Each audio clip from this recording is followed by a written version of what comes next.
नमस्कार सभी को स्वागत है आप सभी का एक और नई वीडियो के अंदर। तो आज अपने फिर से आपके लिए कुछ इंपॉर्टेंट क्वेश्चंस हैं जो कि लेकर आए हैं। तो अपने आरसीईटी का एग्ज़ाम कल यानी 22 दिसंबर को होने वाला है। जी हाँ, 22 दिसंबर को अपना आरसीईटी का एग्ज़ाम है, यानी आज यही रात अंतिम है अपने पास, यानी तैयारी करने के लिए। तो आज अपने कुछ इंपॉर्टेंट क्वेश्चंस जो कि आपके लिए लेकर आए हैं, बहुत ही मोस्ट इंपॉर्टेंट क्वेश्चंस हैं जो कि आज की इस क्लास के अंदर रहने वाले हैं। और क्लास जो है वो काफ़ी इंपॉर्टेंट है, काफ़ी मेहनत से क्वेश्चंस हैं जो कि यानी अपने इसके अंदर इंक्लूड किए हैं।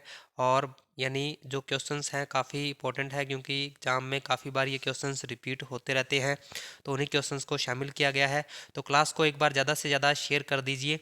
और जो भी स्टूडेंट्स अभी यानी आरसीईटी का एग्ज़ाम देने जा रहे हैं, उन तक ये वीडियो आप पहुंचा दीजिए ताकि उनको भी इस वीडियो से हेल्प मिल सके।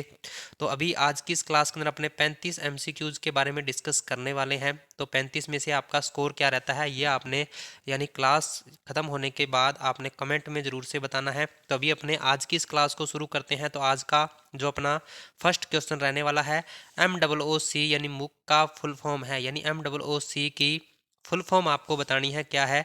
तो मूक की फुल फॉर्म क्या होती है ये आपको बताना है। तो इसका राइट आंसर आपका हो जाएगा मैसिव ओपन ऑनलाइन कोर्सेज, यानी ऑप्शन नंबर बी है वो इसका राइट आंसर हो जाएगा। Option number B, massive open online courses. Next है, ई पब्लिक डिस्ट्रीब्यूशन सिस्टम का क्या उद्देश्य है। ई पब्लिक डिस्ट्रीब्यूशन सिस्टम का उद्देश्य क्या है। तो यानी ई पब्लिक डिस्ट्रीब्यूशन सिस्टम की जो यानी ई पीडीएस जिसको बोलते हैं शॉर्ट में ई पीडीएस, और इसकी फुल फॉर्म ई पब्लिक डिस्ट्रीब्यूशन सिस्टम होती है।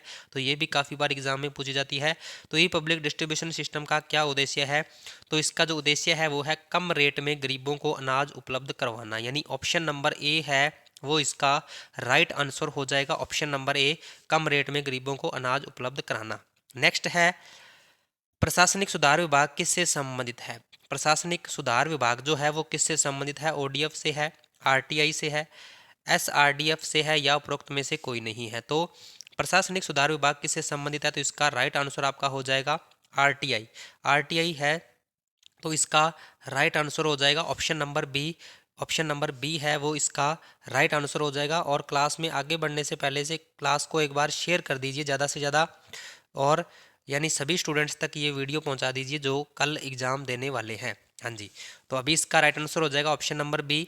नेक्स्ट है, वेब पोर्टल के द्वारा ई मित्र की सर्विसेज क्या है। वेब पोर्टल के द्वारा ई मित्र की जो सर्विसेज है वो क्या है। बिजली पानी के बिल पेमेंट है, मूल निवास प्रमाण पत्र, डे मिसाइल प्रमाण पत्र के लिए आवेदन करना है, रोजगार कार्यालय में पंजीकरण है, या फिर उपरोक्त सभी है। तो वेब पोर्टल के द्वारा ई मित्र सर्विसेज क्या है, तो इसका राइट आंसर आपका हो जाएगा ऑप्शन नंबर डी। यानी आप वेब पोर्टल यानी ई मित्र सर्विसेज के माध्यम से बिजली पानी का बिल आप भर सकते हो, मूल निवास प्रमाण पत्र है, डेमिसल प्रमाण पत्र के लिए आवेदन कर सकते हो, या रोजगार के लिए आप कोई भी आवेदन है तो वो आप कर सकते हो। तो ऑप्शन नंबर डी इसका राइट आंसर हो जाएगा, ऑप्शन नंबर डी। नेक्स्ट है, इनकम टैक्स रिटर्न ऑनलाइन भरने के लिए निम्न में से क्या आवश्यक है। इनकम टैक्स रिटर्न भरने के लिए यानी ऑनलाइन भरने के लिए क्या आवश्यक है। बैंक स्टेटमेंट है, फॉर्म 16 है, पिछले वर्ष की रिटर्न कॉपी है, या फिर उपरोक्त सभी है। तो इसका राइट आंसर आपका हो जाएगा ऑप्शन नंबर डी, यानी उपरोक्त सभी। ऑप्शन नंबर डी है वो इसका राइट आंसर हो जाएगा।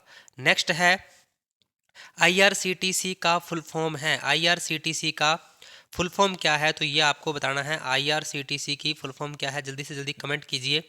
तो इसका जो राइट आंसर आपका रहने वाला है, Indian railway catering and tourism corporation, यानी ऑप्शन नंबर सी है वो इसका राइट आंसर हो जाएगा। ऑप्शन नंबर सी, यानी Indian railway catering and tourism corporation होती है आईआरसीटीसी की फुल फॉर्म।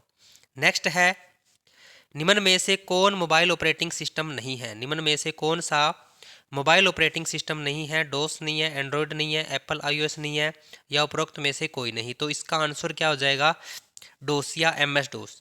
डोस या एम एस डोस है जो इसका राइट आंसर हो जाएगा। ये जो होता है वो अपने कंप्यूटर आधारित एक ऑपरेटिंग सिस्टम होता है, यानी ऑप्शन नंबर ए इसका राइट आंसर हो जाएगा, ऑप्शन नंबर ए। नेक्स्ट है, मोबाइल में गूगल प्ले स्टोर का उपयोग किया जाता है। मोबाइल में गूगल प्ले स्टोर का उपयोग क्या किया जाता है। गेम्स खेलने के लिए है, नए एप्लीकेशन को इंस्टॉल करने के लिए है, मोबाइल में डेटा सर्च करने के लिए है, या फिर उपरोक्त सभी के लिए है। तो गूगल प्ले स्टोर का उपयोग क्या है, तो नए एप्लीकेशन को इंस्टॉल करने के लिए अपने गूगल प्ले स्टोर का यूज़ करते हैं। ये क्या होता है, एक अंतर्राष्ट्रीय ऐप स्टोर होता है जिसके अंदर अपने कोई भी ऐप है जो कि अपने डाउनलोड कर सकते हैं। तो ऑप्शन नंबर बी है वो इसका राइट आंसर हो जाएगा। नेक्स्ट है, क्विक एक्सेस टूल बार में कौन सा ऑप्शन उपलब्ध है। क्विक एक्सेस टूल बार के अंदर कौन सा ऑप्शन जो होता है वो उपलब्ध होता है, यानी सेव करने का होता है, अंडू करने का होता है, रीडू करने का होता है, या फिर उपरोक्त सभी का होता है। तो ऑप्शन नंबर डी है वो इसका राइट आंसर हो जाएगा, यानी क्विक एक्सेस टूल बार में ये सभी ऑप्शंस जो होते हैं वो अपने उपलब्ध रहते हैं। तो ऑप्शन नंबर डी इसका राइट आंसर हो जाएगा। बाकी आप अपने हिसाब से इसको कस्टमाइज भी कर सकते हो, यानी अगर आपने कोई ऑप्शंस जोड़ना है तो आप इसमें जोड़ सकते हो, और अगर आपने कोई ऑप्शन हटाना है तो आप इसको हटा भी सकते हो। यानी ऑप्शन नंबर डी इसका अभी राइट आंसर हो जाएगा, यानी ये सभी ऑप्शन उपलब्ध होते हैं।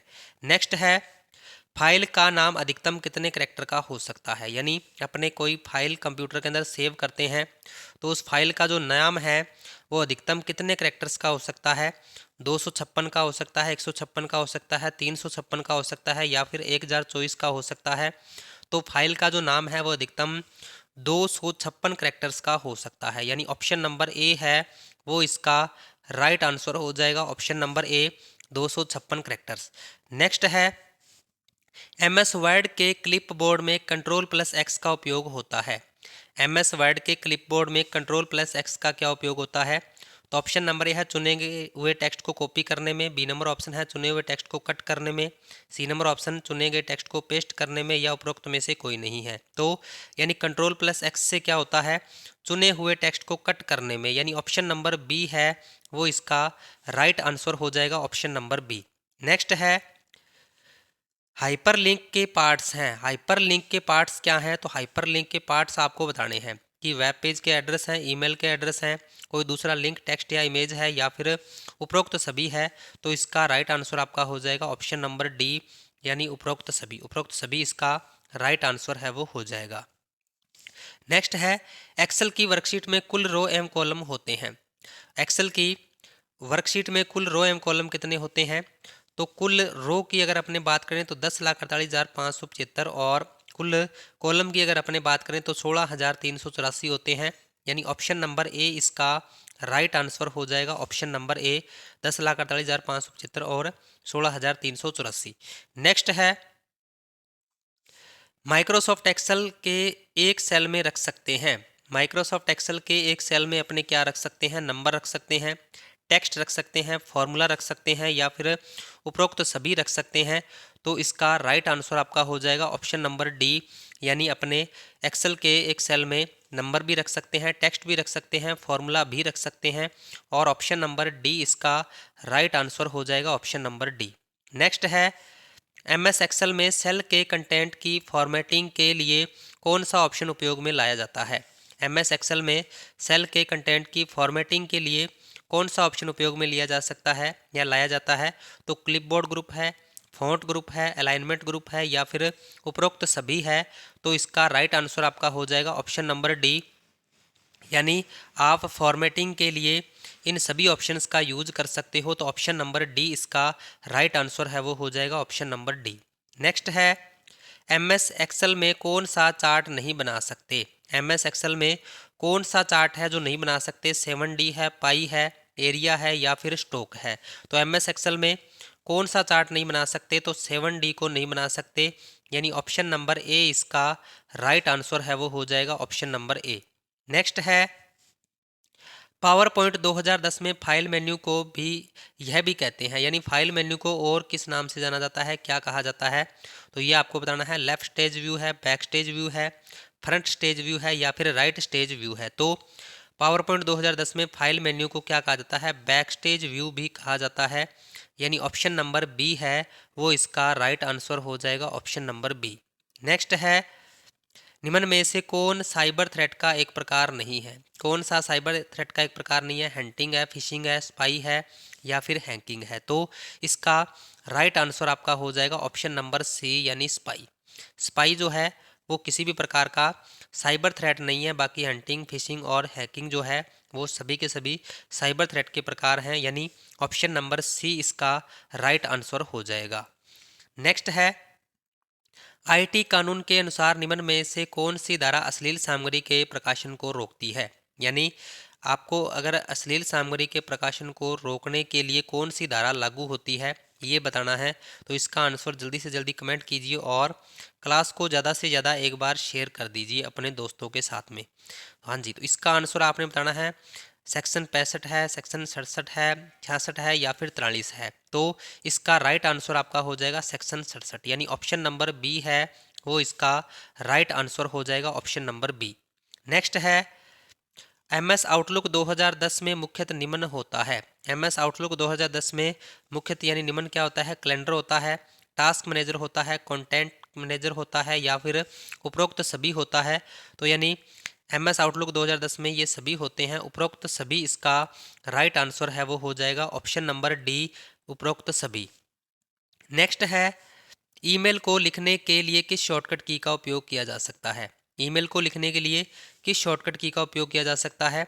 Control plus shift plus M है, control plus shift plus E है, कंट्रोल ई है या फिर कंट्रोल प्लस एम है। तो ईमेल लिखने के लिए अपने control plus shift plus M का यूज किया जा सकता है, यानी ऑप्शन नंबर ए इसका राइट आंसर है वो हो जाएगा ऑप्शन नंबर ए। नेक्स्ट है यूएसबी पोर्ट को उपयोग निम्न में से किसको जोड़ने के लिए किया जाता है? यानी यूएसबी पोर्ट का जो उपयोग है वो किसको जोड़ने के लिए किया जाता है? हार्ड डिस्क को, पेन ड्राइव को, रैम को या फिर उपरोक्त में से कोई नहीं। तो इसका जो राइट आंसर है आपका वो हो जाएगा पेन ड्राइव, यानी लगभग पेन ड्राइव को जोड़ने के लिए अपने करते हैं यानी यूएसबी पोर्ट का यूज। और एक हार्ड डिस्क भी आती है जो एक्सटर्नल, एक इंटरनल यानी हार्ड डिस्क जो होती है। तो यानी जो इंटरनल यानी हार्ड डिस्क होती है वो तो यानी अंदर अटैच होती है, जो एक्सटर्नल यानी जो बाहर एक हार्ड डिस्क जोड़ी जाती है तो वो भी यूएसबी के माध्यम से जोड़ सकते हैं। तो यानी ये एक प्रकार का अपवाद है लगभग। वैसे ऑप्शन इसका बी रहेगा, पेन ड्राइव, यानी ऑप्शन नंबर बी इसका राइट आंसर है वो हो जाएगा। नेक्स्ट है डिवाइस ड्राइवर एक तरह का है। डिवाइस ड्राइवर एक तरह का क्या है? एप्लीकेशन सॉफ्टवेयर है, ऑपरेटिंग सिस्टम है, सिस्टम सॉफ्टवेयर है या फिर उपरोक्त में से कोई नहीं है। तो इसका राइट आंसर आपका हो जाएगा सिस्टम सॉफ्टवेयर, यानी जो डिवाइस ड्राइवर होता है वो एक तरह का क्या होता है? एक सिस्टम सॉफ्टवेयर होता है, यानी ऑप्शन नंबर सी है वो इसका राइट आंसर हो जाएगा, ऑप्शन नंबर सी यानी सिस्टम सॉफ्टवेयर। नेक्स्ट है कंप्यूटर का प्रकार जिसके द्वारा भूकंप का अध्ययन किया जाता है। कंप्यूटर का प्रकार जिसके द्वारा भूकंप का अध्ययन किया जाता है। मेन फ्रेम कंप्यूटर है, मिनी कंप्यूटर है, माइक्रो कंप्यूटर है या फिर सुपर कंप्यूटर है। तो इसका राइट आंसर आपका हो जाएगा सुपर कंप्यूटर, यानी ऑप्शन नंबर डी है वो इसका राइट आंसर हो जाएगा सुपर कंप्यूटर। नेक्स्ट है जॉयस्टिक एक प्रकार का खालिस्तान है। यानी जॉयस्टिक क्या है? इनपुट डिवाइस है, मेमोरी है, आउटपुट डिवाइस है या फिर गेम है। तो जॉयस्टिक क्या होता है? जॉयस्टिक एक प्रकार की इनपुट डिवाइस होती है जो कि गेम खेलने के काम में आता है, यानी गेमिंग के क्षेत्र में इसका सर्वाधिक प्रयोग किया जाता है, यानी सबसे पॉपुलर डिवाइस है गेम खेलने के लिए और इनपुट डिवाइस के अंदर ये आता है। तो ऑप्शन नंबर ए इसका राइट आंसर है वो हो जाएगा ऑप्शन नंबर ए। नेक्स्ट है आसानी से पढ़ने के लिए खालिस्तान का उपयोग कर सूचना को हॉरिजॉन्टल और वर्टिकल कॉलम में व्यवस्थित किया जाता है। यानी आसानी से पढ़ने के लिए अपने किसका उपयोग करके सूचना को हॉरिजॉन्टल और वर्टिकल, यानी हॉरिजॉन्टल और वर्टिकल यानी कुछ इस तरीके से डेटा को ऐड किया जाता है या कॉलम को व्यवस्थित किया जाता है। तो मेल है, शीट है, बॉक्स है या फिर टेबल है। तो इसका राइट आंसर आपका हो जाएगा ऑप्शन नंबर डी यानी टेबल। ऑप्शन नंबर डी है वो इसका राइट आंसर हो जाएगा। नेक्स्ट है एक ऑप्टिकल इनपुट डिवाइस जो पेपर मीडिया पर बने पेंसिल के निशानों को स्कैन करता है और पढ़ता है। यानी एक ऑप्टिकल इनपुट डिवाइस कौन सी है जो पेपर मीडिया पर बने पेंसिल के निशानों को स्कैन करता है और पढ़ता है? तो ओएमआर है, मैग्नेटिक टेप है, पंच कार्ड रीडर है या फिर ऑप्टिकल स्कैनर है। तो इसका राइट आंसर आपका हो जाएगा ओएमआर। ओएमआर जो है वो इसका राइट आंसर हो जाएगा। और ओएमआर की फुल फॉर्म क्या होती है? ऑप्टिकल मार्क रीडर होती है। तो ऑप्शन नंबर ए इसका राइट आंसर है वो हो जाएगा। नेक्स्ट है डॉक्यूमेंट के सभी परिवर्तनों की निगरानी करने के लिए एमएस वर्ड 2010 कौन से फीचर्स का प्रयोग करता है? यानी डॉक्यूमेंट के सभी परिवर्तनों की निगरानी करने के लिए एमएस वर्ड 2010 या 2019 में कौन से फीचर का उपयोग यानी किया जाता है?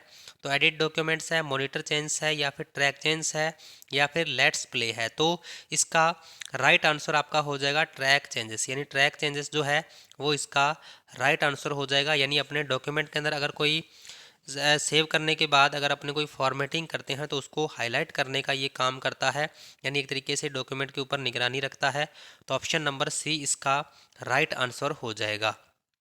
नेक्स्ट है गूगल प्ले स्टोर क्या है? गूगल प्ले स्टोर क्या है? तो अभी अपने थोड़ी देर पहले इसके बारे में डिस्कस किया था। गूगल प्ले स्टोर क्या है? अपने इनसे कोई भी ऐप, नई ऐप अगर अपने को डाउनलोड करनी है तो वो अपने गूगल प्ले स्टोर की सहायता से कर सकते हैं। तो इसका राइट आंसर आपका हो जाएगा, यह एंड्रॉयड उपकरणों के लिए गूगल द्वारा विकसित एक अंतर्राष्ट्रीय ऑनलाइन सॉफ्टवेयर स्टोर है। यानी ऑप्शन नंबर ए इसका राइट आंसर हो जाएगा। नेक्स्ट है निम्न में से कौन सी कंप्यूटर सिस्टम की विशेषता नहीं है? कौन सी कंप्यूटर सिस्टम की विशेषता नहीं है? विविधता नहीं है, शुद्धता नहीं है, गति नहीं है, या फिर सोचने की क्षमता नहीं है। तो इसका राइट आंसर आपका हो जाएगा ऑप्शन नंबर डी, यानी सोचने की क्षमता। ऑप्शन नंबर डी है वो इसका राइट आंसर हो जाएगा। नेक्स्ट है आज इंटरनेट बैंकिंग का खालिस्तान का उपयोग करता है, जो एक सुरक्षित वेबसाइट को उपयोग करने के अलावा लेनदेन को और सुरक्षित बनाने के लिए अतिरिक्त क्रेडेंशियल सुरक्षा तत्व के रूप में ग्राहक के पंजीकृत मोबाइल नंबर पर भेजते हैं। तो यानी एक कोड है जो 4 से 6 डिजिट का होता है। एक कोड यानी 4 से 6 डिजिट का होता है, तो जो कि मोबाइल पर यानी भेजा जाता है, पंजीकृत जो मोबाइल नंबर होता है उस पर भेजा जाता है। तो उसको क्या कहा जाता है? तो उसको ओटीपी कहा जाता है। क्या कहा जाता है? ओटीपी। और ओटीपी की फुल फॉर्म क्या होती है? वन टाइम पासवर्ड होती है। यानी ऑप्शन नंबर सी है वो इसका राइट आंसर हो जाएगा, ऑप्शन नंबर सी। नेक्स्ट है इनमें से कौन सा कंप्यूटर डेटा के भंडारण क्षमता, प्रदर्शन और डेटा प्रोसेसिंग के लिए शक्तिशाली कंप्यूटर है? यानी कौन सा इसमें से कंप्यूटर है जो डेटा भंडारण क्षमता, प्रदर्शन और डेटा प्रोसेसिंग के मामले में सबसे शक्तिशाली कंप्यूटर है? तो माइक्रो कंप्यूटर है, सुपर कंप्यूटर है, पाम टॉप कंप्यूटर है, या फिर मेनफ्रेम कंप्यूटर है? तो इसका राइट आंसर आपका हो जाएगा सुपर कंप्यूटर। यानी ऑप्शन नंबर बी है वो इसका राइट आंसर है, वो हो जाएगा ऑप्शन नंबर बी। नेक्स्ट है एक वेबसाइट खालिस्तान का समूह है। एक वेबसाइट खालिस्तान यानी किसका एक समूह है? एल्गोरिथम का है, चार्ट का है, प्रोग्राम का है, या फिर वेब पेजों का है? तो इसका राइट आंसर आपका हो जाएगा एक वेबसाइट एक वेब पेजों का समूह होता है, यानी ऑप्शन नंबर डी है वो इसका राइट आंसर हो जाएगा, ऑप्शन नंबर डी। नेक्स्ट है .gov.edu.mil और .net के एक्सटेंशनों को कहा जाता है। यानी ये जो सभी एक्सटेंशंस दिए हुए हैं इनको क्या कहा जाता है? डीएनएस कहा जाता है, ईमेल की निशानियां कहा जाता है, टॉप लेवल डोमेन है, या फिर वेब मशीन एड्रेस है? तो इसका राइट आंसर आपका हो जाएगा ऑप्शन नंबर सी, यानी top level domain. Option number C है वो इसका राइट आंसर हो जाएगा। नेक्स्ट है विंडोज़ में किसी फाइल अथवा फोल्डर को स्थायी रूप से मिटाने हेतु प्रयुक्त किया जाता है। विंडो में किसी फाइल अथवा फोल्डर को अगर आपने स्थायी रूप से मिटाना है तो उसके लिए क्या प्रयुक्त किया जाता है? तो shift plus delete plus enter का यूज अपने करते हैं किसी भी फाइल या फोल्डर को परमानेंट रूप से, यानी अगर अपने कंप्यूटर में से हटाना है तो अपने shift plus delete plus enter का यूज करते हैं। यानी ऑप्शन नंबर ए है वो इसका राइट आंसर है वो हो जाएगा। तो ये थे आज के अपने कुछ इंपॉर्टेंट क्वेश्चंस। क्लास आपको कैसी लगी इसका फीडबैक आपने कमेंट में ज़रूर से बताना है, और आपके 35 में से कितने क्वेश्चन सही हुए हैं तो ये भी आपने यानी ज़रूर से बताना है। और अभी इससे पहले अपने काफ़ी सारी वीडियोज़ हैं जो कि इस चैनल के ऊपर अपलोड कर दी हैं, तो अगर आपने उनको नहीं देखा है तो चैनल पे विजिट करके आपको 22 दिसंबर RSCAT एग्ज़ाम से संबंधित एक यानी प्लेलिस्ट मिल जाएगी, तो वहाँ से जाके आप पहले वाली वीडियोस को देख सकते हो। उसके अंदर भी काफ़ी इंपॉर्टेंट क्वेश्चंस हैं जो कि इंक्लूड किए गए हैं। और आज ग्रुप के अंदर मैंने एक मॉडल टेस्ट पेपर भी भेजा था, तो लगभग उम्मीद करता हूँ कि वो आप सभी ने ज्वाइन कर लिया होगा और उसको हल करके देख लिया होगा। तो अभी अपने मिलते हैं नेक्स्ट वीडियो के अंदर कुछ नए टॉपिक के साथ। तब तक के लिए जय हिंद, जय भारत।